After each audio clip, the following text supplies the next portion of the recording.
Good morning mga kasawsaw. Another day, another ulam serye na naman po ang ating ihahanda sa inyo. Ayan, gagawa po tayo ng siomai at ng lumpiang Shanghai. Ayan po ang ating ihahanda ngayong umaga sa ating ulam serye for today. Tara, samahan niyo po ako at gumawa na po tayo. Ayan po, meron po tayong ingredients na pork giniling. At sasamahan po natin yan ng ating kinchay, bell pepper at saka carrots. Hindi po mawawala dyan ang onion at garlic. Ayan, chinap lang po natin yan. At grated po ang carrots na ating ginawa.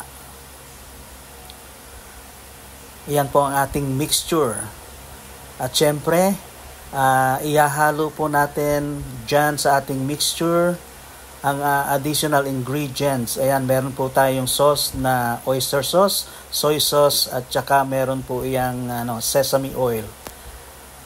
Ayan po, additional po ng garlic powder at ang onion powder rin po para malasang-malasa po ang ating mixture. Ayan.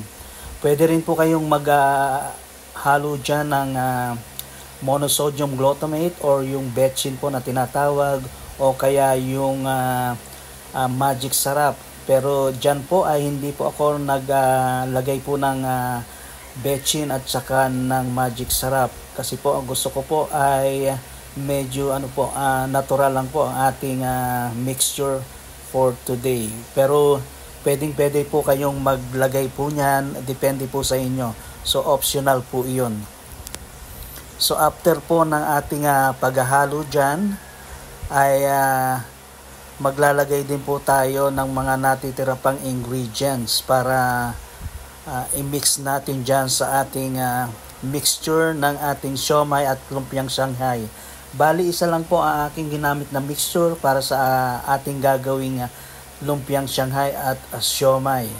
Pero sa siomai po, pwede rin po kayong mag-additional dyan ng hipon.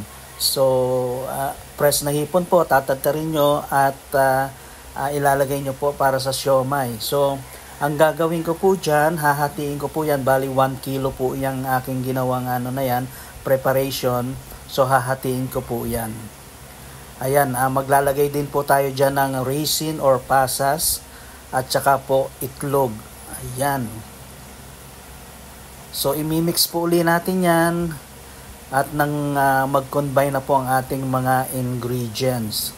Ayan, pag na-mix po na yan, hahatiin po natin yan into 2 para sa ating siomai and lumpiang Shanghai. Ayan guys, ayan, lagi po akong gumagawa niyan kasi po hindi po ako bumibili ng mga ready-made na kasi po may mga extender pong nilalagay dyan pag mga ready-made na po. Yung nabibili nyo po sa palengke o sa supermarket, meron na pong mga extender yan na inilalagay katulad po ng breadcrumbs or mga harina. Ayan guys, prepare na po tayo ng ating lumpiang Shanghai. Yan, ipapakita ko lang po sa inyo kung paano siya gawin. Ayan, very easy lang po yan. At isang kutsara lang po bawat isang piraso ang aking nilalagay dyan. Ayan, ipo-fold nyo lang po siya. At very easy lang pong gawin. Ayan. So, hindi po mahirap. Sa dulo po ay lalagyan nyo po siya ng pandikit. Ang ginawa ko lang po ay nag-dissolve po ako ng cornstarch sa tubig. Ayan. So, yun po yung ipapang-dikit natin sa dulo ng ating lumpiang Shanghai para hindi po siya bumubuka. Ayan, ganyan lang po ang pag-prepare. Very easy lang po ang pag-prepare po o paggawa ng lumpiang Shanghai. Ayan, kayang-kaya niyo na po yan. So, kung umabot po kayo dito sa video na ito, sana po paki-like and share na lang po and paki-follow na lang po ang aking account dito po sa YouTube. Ayan, maraming salamat po sa inyo sa patuloy niyong pagsuporta sa akin. Pa-subscribe na rin po kung nagugustuhan nyo po ang aking ina-upload na mga video. Ayan. Pwede rin po kayong mag-request kung ano pong gusto nyo pong ipaluto sa akin.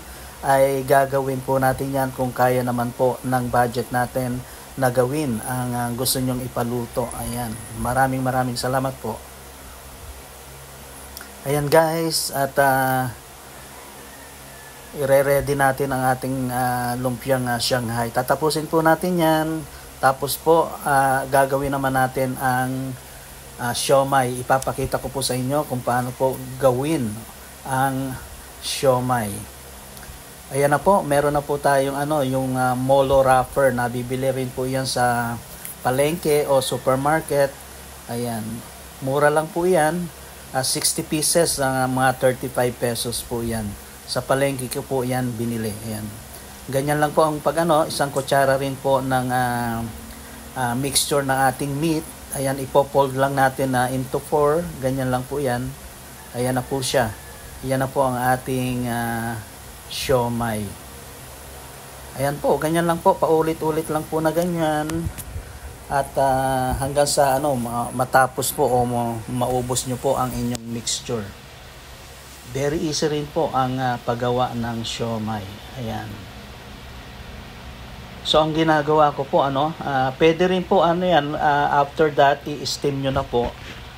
Yung matitira po ilalagay nyo po sa freezer para po medyo tumagal po ang mixture niya. Kasi po pag hindi po sa freezer ay mga 3 to 4 days po ay medyo masisira na po yan pag nasa chiller lang po. So kailangan nasa freezer po siya. Ayan, kung hindi naman po agad-agad yung iluluto, mas maganda po ipi-freezer nyo po ang inyong nagawang lumpiang Shanghai at saka ng siomai. Ayan, very easy po, very simple lang po ating paggawa ng siomai at saka lumpiang Shanghai. Isang mixture lang po ang ginawa natin. Hinati lang po natin ang mixture para sa dalawang ulam na o dalawang putahe na ang ating nagawa. Ayan, very easy. Ayan, maraming salamat po. Keep on watching sa aking mga video. Keep safe and God bless. Happy lang po tayo. Goodbye and see you on my next video. Heto na guys ang ating homemade lumpiang Shanghai.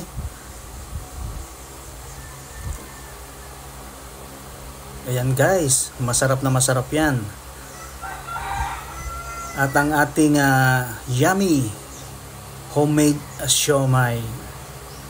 Ayan po, maraming salamat po ulit. Keep safe and God bless. Goodbye.